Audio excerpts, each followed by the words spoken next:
Hey, what's up, everybody? How y'all doing today? Welcome to the I've Been Falsely Accused, Part 17. I'm your host, Cogee, and I got my co-host, Jeffrey. Hey, Cogee, how you doing? I'm doing all right. Mr. Jeffrey Deskovic, who's definitely on his game right now, making sure that we do these shows and we get these shows heard. And Jeffrey is he's fighting every day to make sure that, all the people who's been falsely accused are getting a fair shot.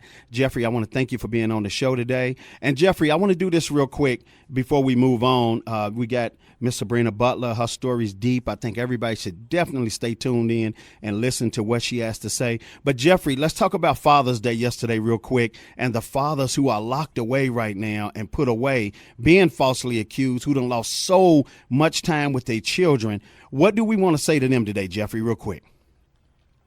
Well, we want to encourage fathers who are wrongfully in prison to keep fighting, that it's more than just trying to save their own lives and their own freedom, but their family, their friends, and their family await for them.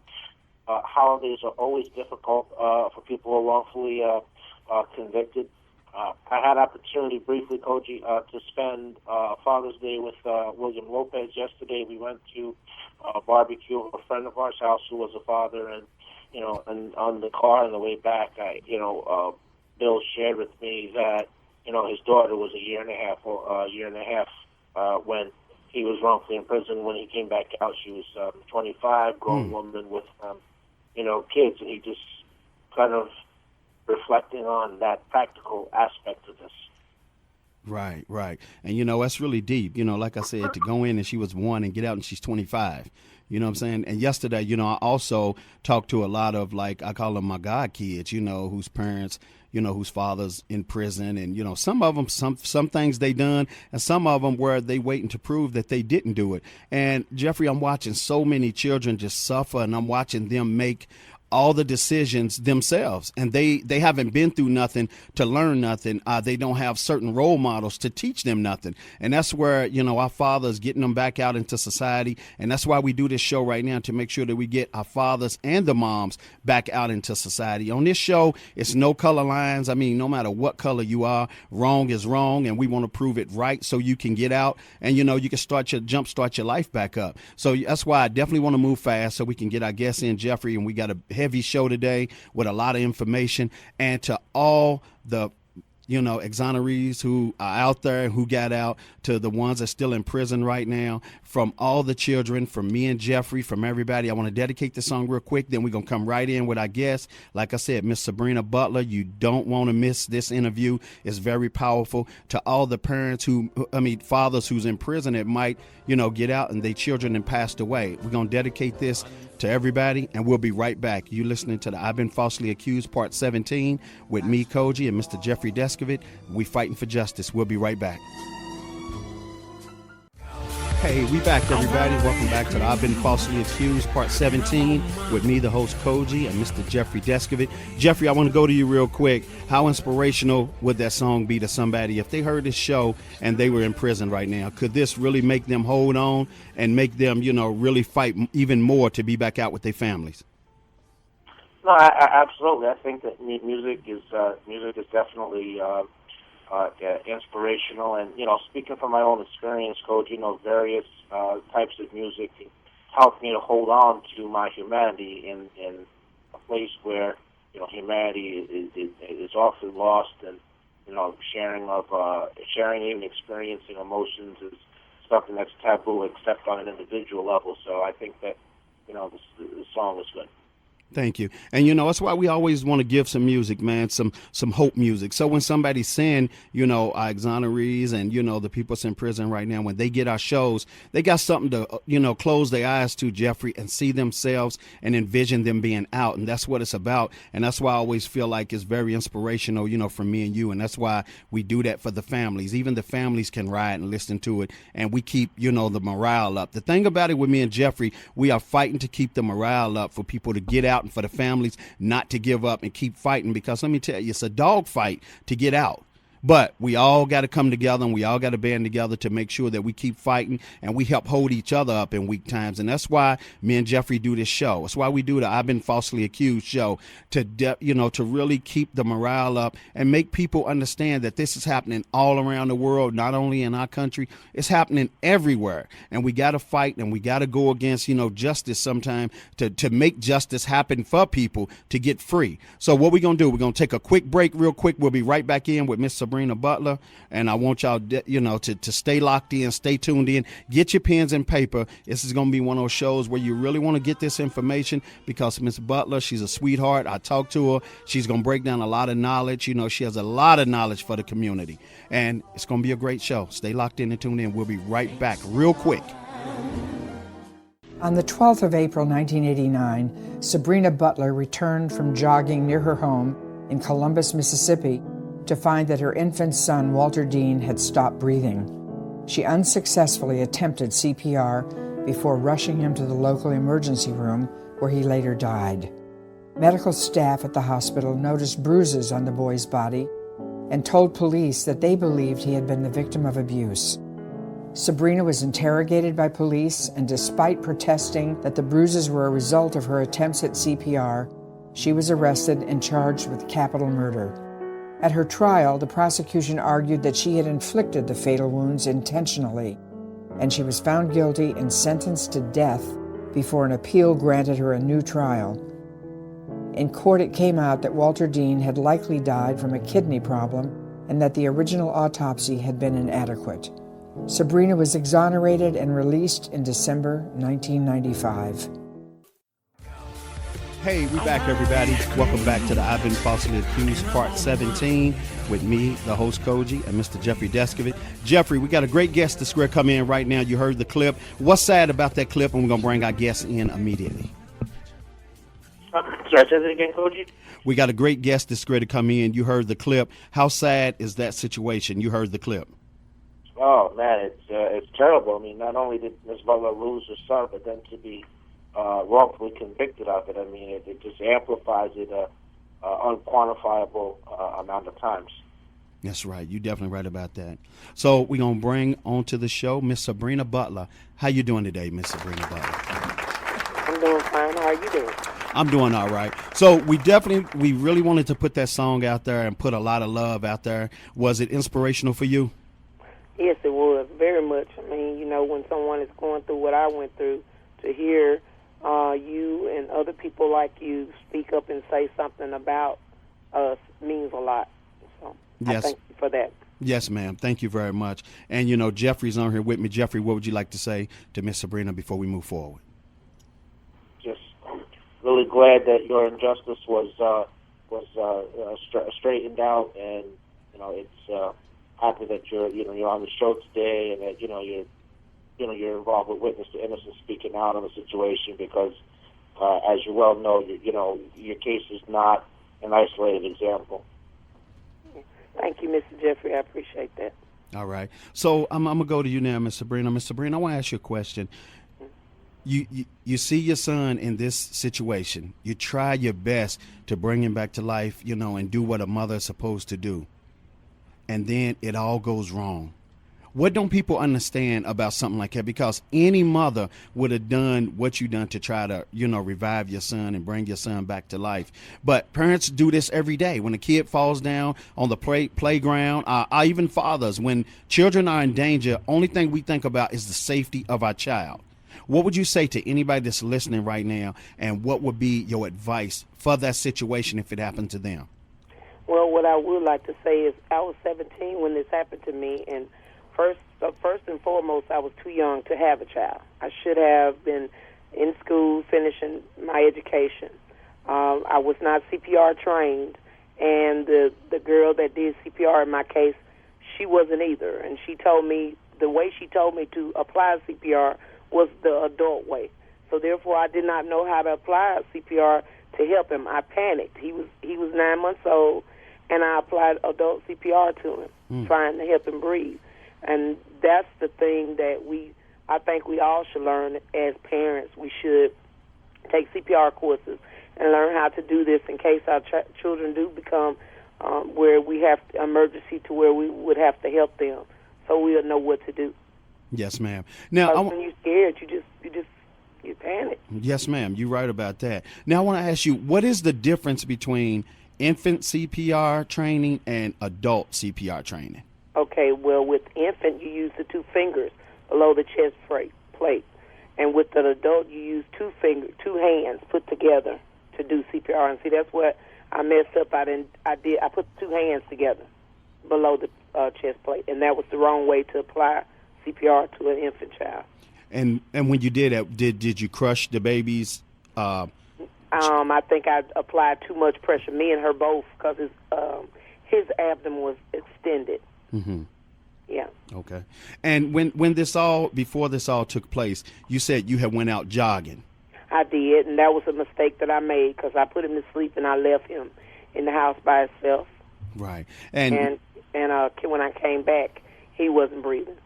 And nowadays we see that's in the news a lot, where people are getting locked up for that situation, when they do leave a child. Can you break it down? And I want you to really put that out there to our listeners, our older listeners, young listeners, why, that shouldn't be done. And unfortunately, with that being done with your situation, this is what occurred from it. Can you give us the knowledge on that right now? Okay, well, with my life, I've been here in Columbus, Mississippi on my own since I was 14 years old. So I basically was trying to be an adult, a child in adult shoes. And I basically was trying to just go learn as I go. So I made a lot of wrong choices being young by myself. I was married off to my first husband and left here. But then we separated, so that left me by myself. And the thing that you should never do is leave your child unattended, no matter what. And I had to learn as I go. I mean, those were wrong things, and I have to live with that, And when I was going through this process, I was like, I don't need you to convict me and say, okay, I'm wrong. I convict myself every day for leaving him at the house by himself. Yes, ma'am. I just feel like if I had been there, I could have changed something. I could have fixed something. But to come and for me to lose my son and then I'm called a murderer was the worst thing to ever have to endure. Yes, ma'am. And I wouldn't wish that on anybody. Yes, ma'am. It's just that when you're having children, you need to really be set in life. Make sure you have finished school. Make sure you got a decent job so that you won't have to go through these things. Because when you're poor and you don't have what you should have, things happen.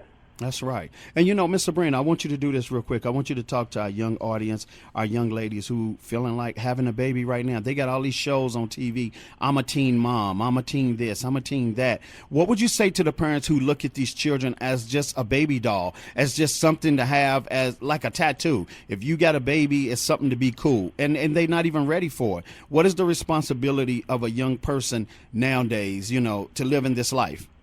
Okay, well, what I thought when I was a kid was I was looking for love. That's right. And I figured that by having a child, I would have something to call my own, and it would be mine, and it would depend on me. Not knowing that a child is a huge responsibility.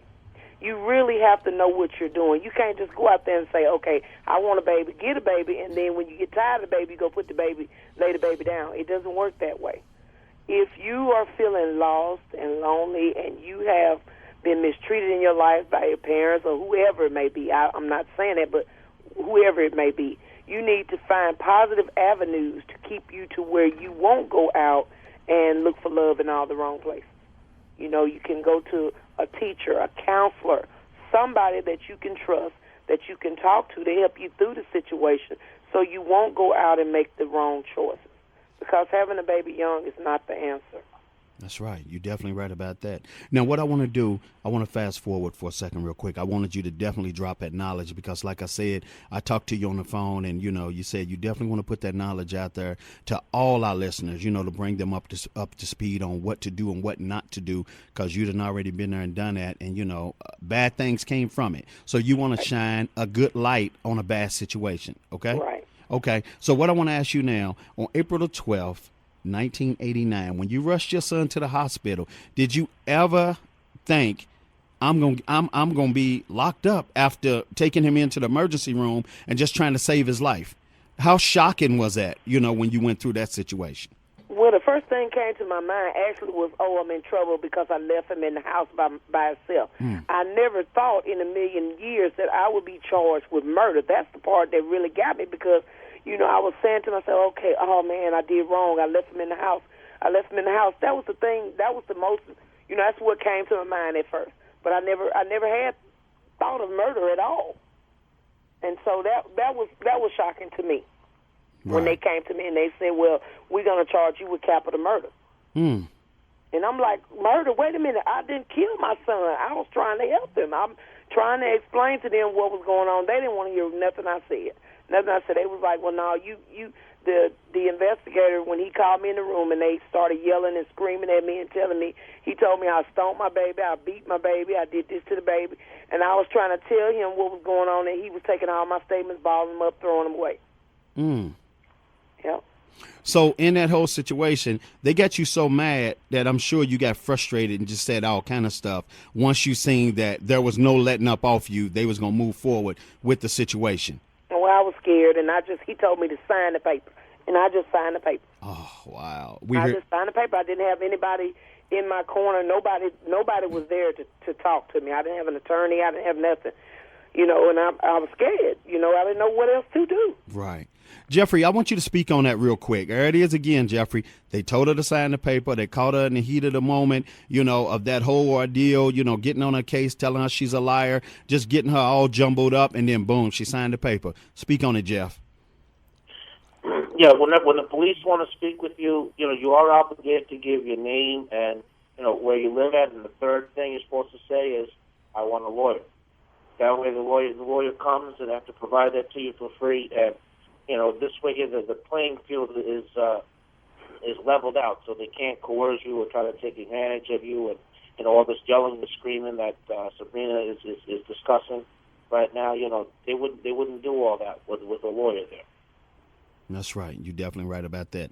Now, that's one thing that you're not a person that is going through this don't understand. You know what I'm saying? Right. When you're being interrogated and all that, and some people would say, well, how could you just say, sign something that, you didn't do it, how could you do that? Okay, well, to be interrogated, that is hell. I mean, they do things to you. They holler, they know how to get to you. And when you're young and have no knowledge of the law and nothing like that, things happen. And that's what happened in my case. Yes, ma'am. I didn't have anybody to tell me what to do. Right.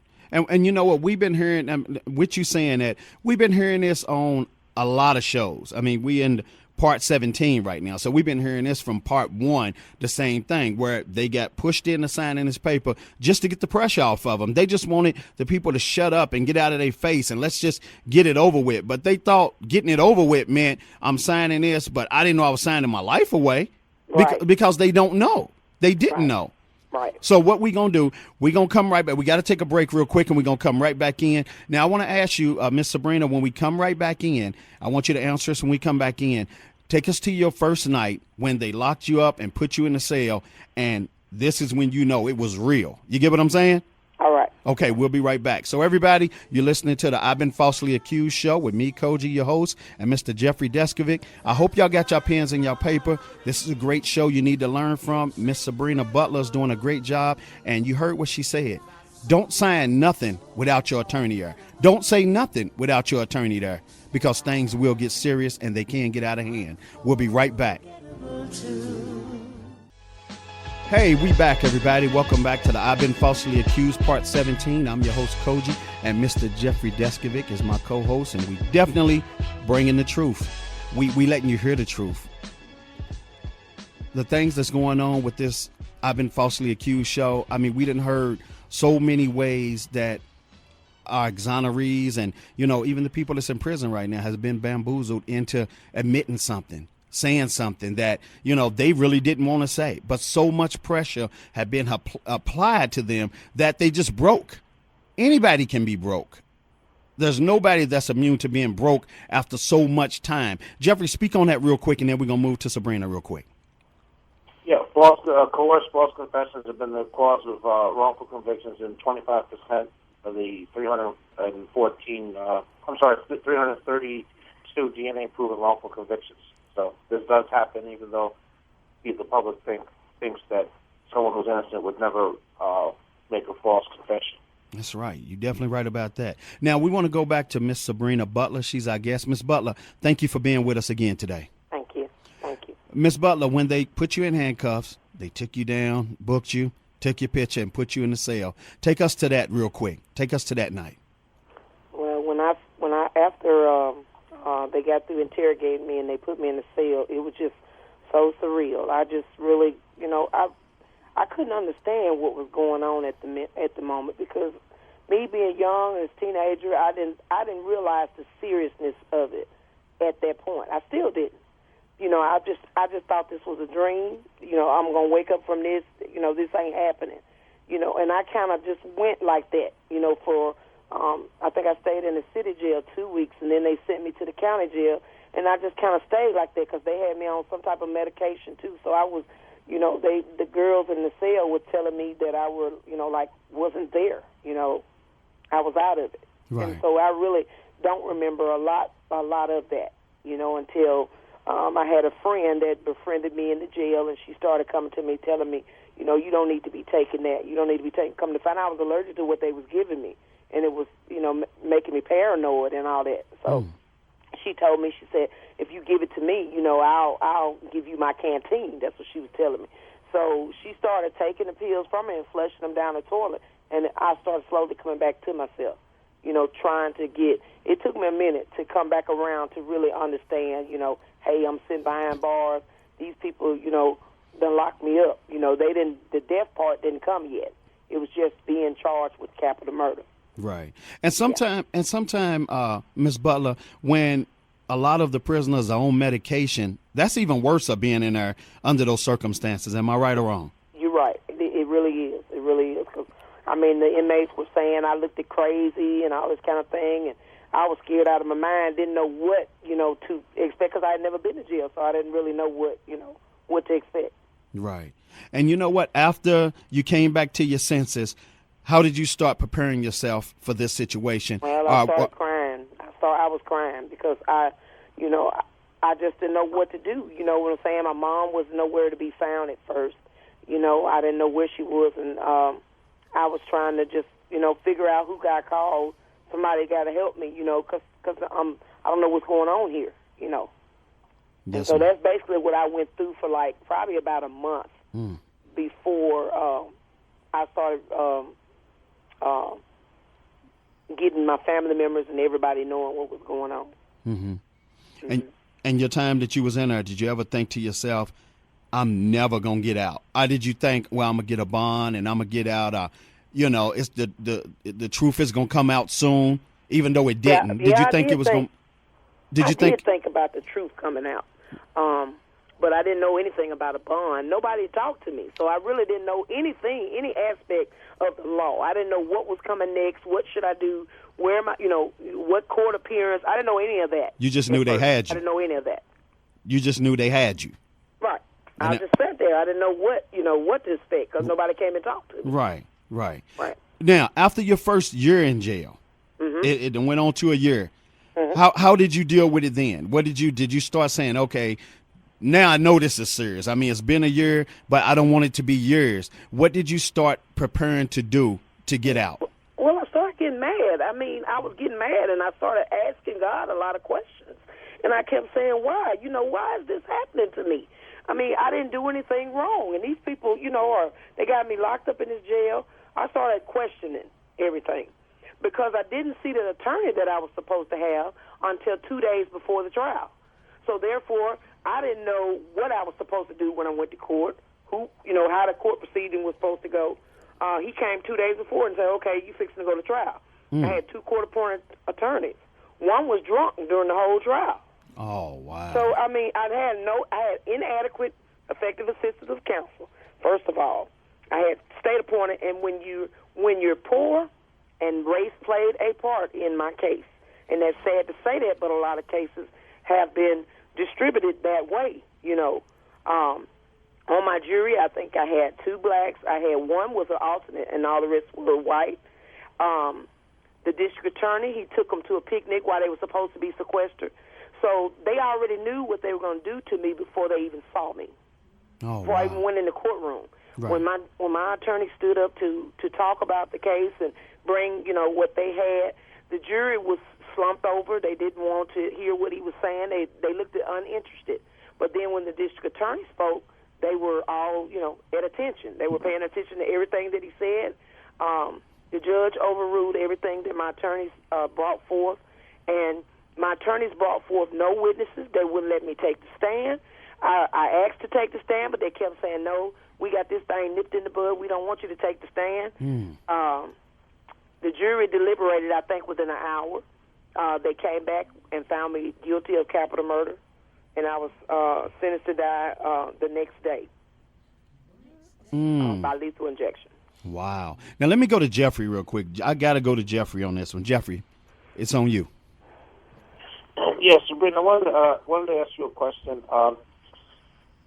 What was it like sitting there, at the penalty phase, where the jury is supposed to make a recommendation as to whether or not, your punishment for this crime you've just been wrongfully convicted of, whether that's going to be life in prison without parole, or if it's going to be the death penalty. I mean, that's like, it sounds like an emotional, traumatic experience that's unlike anything that most people would ever have in their experience. Could you take us there?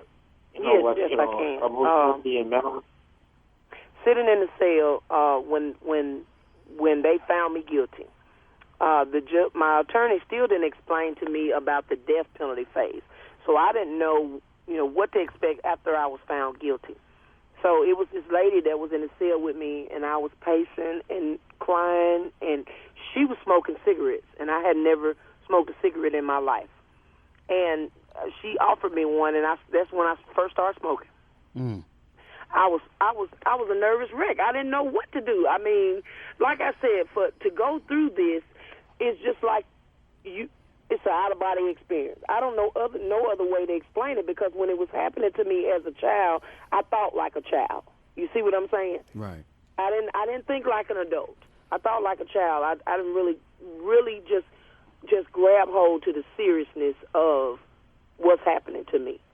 Because like most kids, some kids like, oh, no, that ain't happening. That ain't real. You know what I'm saying? And that's the way I was at that age. Because, like I said, I didn't have anybody to talk to me, to tell me anything. And I imagine at the time, I really wouldn't have understood if they had told me. Right. It was just that, I was just that, I called myself a dumb teenager, because I was. Right. I really was. And I didn't really start coming to grips as to what was going on with me until they actually sent me to prison, to death row. And I started getting older. That's when I started coming to the realization as to what, was transpiring with me and what I should do to make a difference within myself and to find out about the law. I hear you. Jeffrey, you got another question? Yes. For our listeners, Sabrina, break down the difference between simply being wrongfully imprisoned versus being wrongfully imprisoned on death row. The difference is when you're sitting in prison for a crime that you didn't commit, it's one of the hardest things that I could say, because my death date was July the 2nd of 1990. Nobody told me that the state had to exhaust all state remedies before they could kill me. So that day, I paced the floors. I listened for every sound. I listened for every change, everything, because I was scared out of my mind. I thought that, that was it for me, And I thought somebody was coming to my cell to take me out to go murder me. And to feel that, for something that you didn't do, it'll always be with me, because, here it is, I didn't kill my son. I tried to save him. And there was people around me that committed all kinds of crimes. But I'm telling them that I didn't do it, and they threw me away. But if you're normally in prison, right, just wrongfully, but not on death row, I mean, you go out of your cell in the morning for a morning assignment, you go out in the afternoon. The same thing, there's educational programs, there's vocational programs. You go to recreation. Was any of that stuff available to you as a death row prisoner? No, as a death row prisoner, you're housed in maximum security. You spending 23 hours a day in a cell, a 6x9 cell, no bigger than your bathroom. You have 1 hour yard call. You don't have recreation like that. You're not allowed to touch anybody else, so you have no human contact. I sat in that cell 2 years, 9 months without that. So, the only thing I think brought me through that was God. Because you have to have a strong constitution to go through that. Can you imagine sitting in a bathroom, locked in your bathroom, a small bathroom, not being able to get out of it, just sitting there for those many hours? So, and then sometimes I would get ants on my tray and rats in my cell. Cold in the wintertime, it'd be very cold. Summertime, it's real hot. And I look at the fact that if I had been put in population, I probably would have got killed because of my charge. Right. That's right. You're right about that. And we've Yeah. been hearing a lot about that. If not getting killed, you would have had some kind of bad confrontation over the Right. charge. You're right about that. Over my charge. So Right. tell us about the witness, the witness innocence, situation that you got into. Well, when my case was overturned in '95, I started doing advocacy work by myself at first, just speaking out every chance I got, talking about my case and all that. And some kind of way, Witness to Innocence, they found me in 2005, I think it was, and offered me to come to their organization and meet other exonerees like myself. So far, it's 144 of us. I'm the only female in the United States that has ever been put on death row and exonerated. So I got the opportunity to work with them, and we go around to different states talking about the death penalty as much as we can. And I feel like, this is my life's work, and this is what, I need to do to try to help to make a change, because the death penalty is not right. It's not fair. It doesn't deter crime. People are still committing crime. That's right. So I just don't feel like we have that right, to be judge and jury like God. I just don't think we have that right to do that. Because, if you killing somebody for murder, then you killing them, that's the same thing. Murder is murder. Right. Now, I'm sorry. Now, what we got to do, we got to take a quick break real quick, and we'll be right back, and I want to talk about your book when you come back, okay? All right. All right, so we'll be right back. So, everybody, we got Miss Sabrina Butler. You're listening to the I've Been Falsely Accused show, part 17. Stay locked in. Stay tuned in. Keep your pens and paper available, but we want you to use them and use this information that we're giving out. From me and Mr. Jeffrey Deskovic, we'll be right back. Hey, we back, everybody. Welcome back to the I've Been Falsely Accused show, part 17, with me, your host, Cogee, and Mr. Jeffrey Deskovic. Now, real quick, Sabrina, what I wanted to do, I want to thank you again for being on the show today. Thank you. But I want to hit you with a quick 2-in-1 real quick, because we're down a short time. Tell us where we can find your book, and tell us about your book real quick. Then I want you, quick as possible, how did you get exonerated? I got two attorneys. One was named Clyde Stafford Smith. He's over the Guantanamo Bay Reprieve. He started an organization called the Reprieve. And then I had Mr. McDuff. He's a Jackson attorney. And they came in and found all of my medical records concerning my son. He had heart problems, kidney problems, and chronic bowel syndrome. Today, I have an 11-year-old daughter that currently has the same kidney disease that he had. And we have to take her back and forth to Jackson for kidney disease as we speak. So I'm still fighting the same thing, so I assume it's hereditary. Yes, ma'am. It's hereditary. And my book, I started writing my book while I was incarcerated, so it's you can go to www.sabrinabutler.webs.com, and that will show you where my book is. And what's the name of your book? Exonerated, the Sabrina Butler story. Okay. So I want to make sure that everybody get that. You know, like I said, I think this is a book, you know, I'm telling everybody out there, this is a book that I think you need to get because, like I said, with her already going through stuff with her child, you know, having the problems that, you know, her infant was having at the time, a lot of us, you know, a lot of children are born sick nowadays. A lot of them. I'm hearing a lot of different cases of children having bad asthma and they passing away, you know, and they sleep and everything. And sometimes, you know, a young lady talked to me the other day and told me that they try to say that she smothered the child. So it's you know, real quick, Miss Butler, words of encouragement to our listeners when it comes to something about your child. When you, like I said before, everybody needs to know CPR training. And make sure that you're there for your child. Do not leave your child unattended. And if you know you're right about something, hold your ground. Don't stop no matter what. Interrogation, if somebody ever interrogates you about something, tell them you need a lawyer. Don't speak to anybody. Tell them you need a lawyer. That's right. Because like I said, when they get you in a whirlwind like they did me, stuff happens. And I mean, it just turned my life upside down. But I do want to say on a positive note, in 2009, the state passed a law for exonerees to receive compensation for being wrongfully convicted. I put my claim in. They settled with me, and they have to pay me for the next 7 years. But my case wasn't expunged until last April. Oh, wow. And I just now got it off my record. But it seems like it should be done immediately. That's what me and Jeffrey are fighting for. You know, we're talking about that right now. When you get exonerated, it should be vanished right on the spot. It should be, and it's not. Right. You have to put in for it, and the reason why mine took a long time because the judges here were all knew about my case, and they didn't want to sign. So it was something with the judges or something. How can somebody get in touch with you if they want to ask you for advice? Do you have a certain web page? Do you have a Facebook that people can? I have a Facebook page. Anybody can. It's under Sabrina Porter. That's my married name. Okay. That's I want to say I married a correctional officer. Oh, watch out now! Look at you making your moves when you're sitting around. Well, I've been married 17 years. I hear you. That was a good gamble then. Yeah, definitely. Every time I tell people that, they say that. They laugh. Words. Let me do this real quick. Who are some of the people you want to thank real quick for your freedom? I want to thank God first and foremost for my freedom.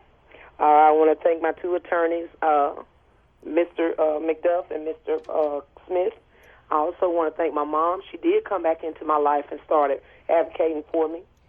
And I want to say special thanks to Witness to Innocence and the exonerees because we all band together as a family to try to complete one main goal, and that's to abolish the death penalty. That's right. I hear you. And anybody out there listening, I hope that you will join us and become activists in the movement. And the more we can get the word out, I believe it'll affect change. And you said that's my goal. Your husband made a difference in your life as well by sticking beside you. Give him a shout out real quick. I love you, baby. Jeffrey, words of encouragement real quick to our listeners and to her. Jeffrey. I've given up, with fighting to try to establish our freedom and get the convictions overturned. We wouldn't be where we are. Definitely keep fighting no matter how long it takes. Sabrina, in your instance, how many years did you have to fight before you were cleared? I just got my case expunged last April. Right, but how much time did you actually spend incarcerated? 6.5 years. See, look, that's an example. It didn't happen for us for 6.5 years, but you kept going and ultimately you won. That's right. You're definitely right about that. Thank you so much, Mr. Jeffrey. Thank you, Ms. Cogee. Oh, thank you. But like I said, we definitely want you to keep putting that word out there. Like you said, you definitely speaking in places and you definitely putting it out there and letting people know what you've been through. So you're doing your part on your end, and me and Jeffrey, we doing our part on our end. And whatever me and Jeffrey can do for you, hey, we here for you. And, if we need you for something, we'll give you a call too. Because like you said, we all a band of brothers and sisters in this fight. This fight. And we got to be. Right. We got to be. It's a lot of people that's sitting in jail, men and women, who don't have a clue. Like you said. About what to do. That's right. You didn't. Right. You didn't have a clue. They didn't have a clue. Mm-hmm. Jeffrey talks about that all the time. So, we got to do our part. And I feel with us doing this show twice a month, like me and Jeffrey does, we definitely doing our part. Well, I appreciate you guys for that, because without your voice, without you speaking about us, the word wouldn't be out. And I'm very grateful to you guys for that, because, like I said, knowledge is power. That's right. And the more knowledge we get out there, the better it is. And I also wanted to say, if anybody wanted to look at the organization, it's www.witnesstoinnocence.org. If you would go on there and contribute or talk to, you probably can get one of the speakers to come to your town to talk about death penalty. So if anybody wants to see it, try www.witnesstoinnocence.org. All right. Well, Miss Sabrina Butler, I thank you. And we definitely will, get back in touch with you, because like I said, we're going to do recaps on a lot of stuff. Me and Jeffrey going to talk about that too, where we bring people back through and we talk about where your life ended up right now and the great things that you're doing to change your life around. And you are a game changer, and we thank you for being on the show today. Thank you so much. You guys have a blessed day. All right, you too. So everybody, that was Miss Sabrina Butler, who's exoneree, who overcame everything. I want y'all to stay tuned in. We got another great guest that's ready to come in, and y'all don't want to miss this show. The show, like I said, a lot of information. We'll be right back.